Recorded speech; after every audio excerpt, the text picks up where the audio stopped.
So I was just thinking, so like Rick was just saying that every time, so like if they're driving that tractor over there, and I'll scan over there. So if they're driving the tractor and they hook it up to a disc, or they hook it up to the sprayer, or whatever they hook it up to, it just automatically knows by the computer and by the system and how it's set up what it's connecting to. If we're using an ISO product, Okay. and the tractor is ISO capable, yes, we can do that. So we can take a sprayer that has an ISO on it, and we can hook that to a Case IH, or you can hook it to a John Deere or a Massey, you know, if they have ISO VT capabilities. Yeah. And so you can utilize the customer that has a multi-branded farm can use different equipment with different tractors. Okay. How often do you actually have to come out personally and like bring this big truck with? Is that thing go with a big old hydraulic to go up and reach stuff, or? Yep, it's a crane that we use. So like we're working on rear axles and front tires and whatnot. So if we have to lift an engine out of the combine, Then you can just bring that with you. We can do it out there. You do most of your work in person, or are you able to do it over like Wi-Fi? Do you end up coming out to the farms more often than not, or? It depends on what I'm doing. If we have the capabilities, and I can do a lot of it over Wi-Fi.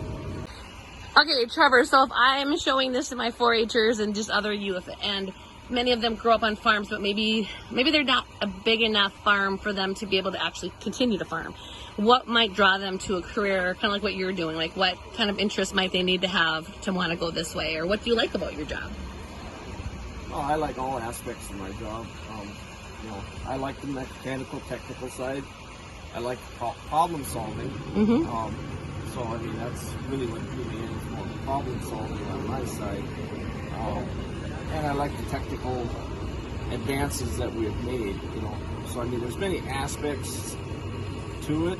You know, if you're a computer type person, we do have, you know, things in computer.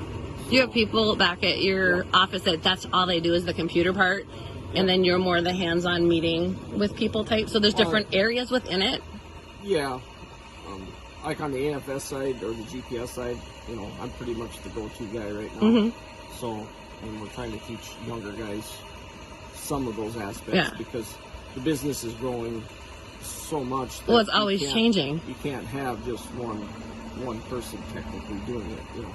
So as it progresses, I do more of this and I do less technical or physical work in some cases. So but one thing I have to say is try to be a well-rounded person, be able to work on all aspects, not just streamline your focus on one item. Yeah, makes you more. Yeah, if you're more well-rounded, you have more job opportunities, more and job opportunities. feel like if you only did Case IH, you'd be out of business. You have to, if you just did John Deere, you'd be out of business. So be a well-rounded person and be able to work on multiple items and kind of keep up with those items also. And be watching for the new stuff coming. Yep. Cool. Well, thank you, Trevor, so much. This was awesome.